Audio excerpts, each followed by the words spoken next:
Kios Panitia Sejarah. Assalamualaikum dan salam sejahtera kepada para penonton. Sebelum kami memulakan penerangan kami ingin memperkenalkan diri kami. Nama saya Adik Muhammad Iqbal Al-Hakim bin Abdullah Sofia. Saya Muhammad Iqbal Ikhwan bin Abdul Ghani. Saya Nur Azimah binti Rami. Dan saya Muhammad Nur Hafiz bin Abdullah.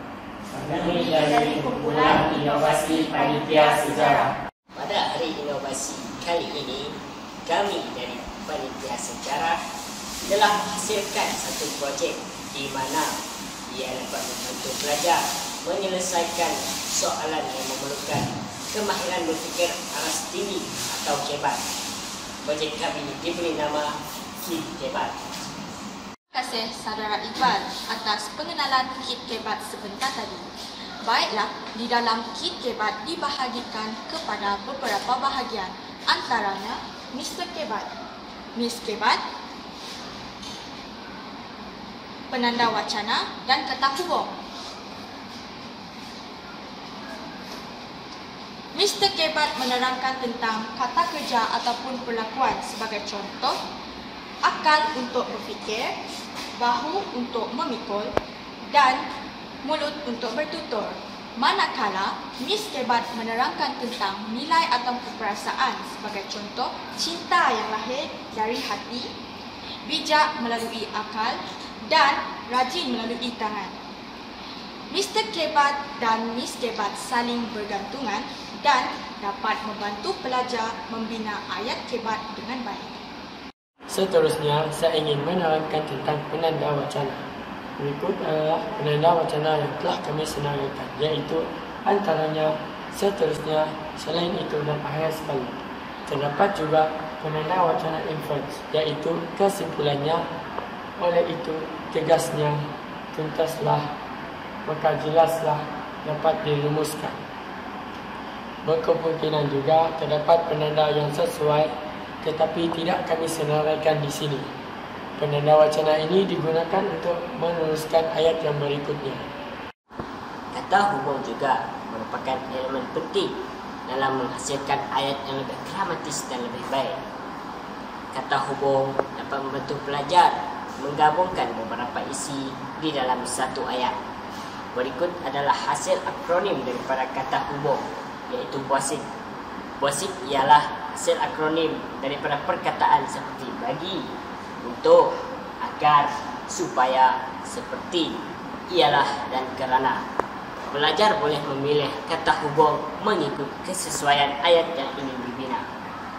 Seterusnya, berikut adalah aktiviti yang selalu kami lakukan di dalam kelas.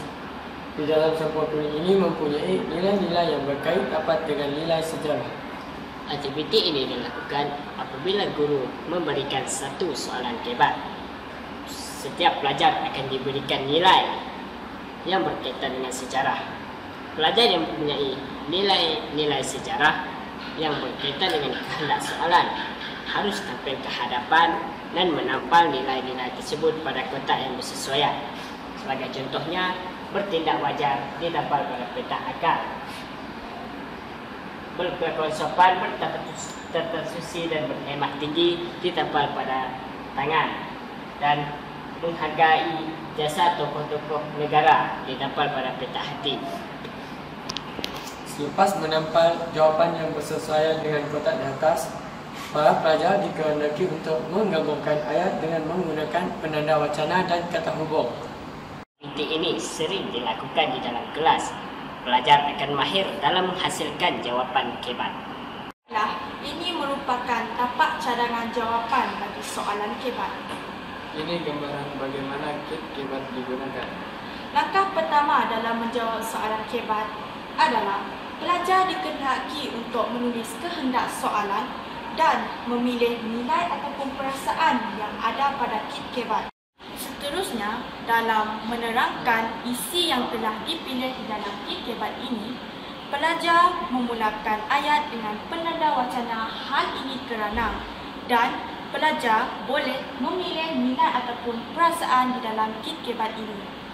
Untuk huraian yang kedua, pelajar dicadangkan menggunakan penanda wacana seterusnya dan memilih nilai ataupun perasaan yang ada pada kit kebat, dan pelajar juga dapat menggunakan kata hubung agar untuk memberikan contoh pada isi yang telah dipilih.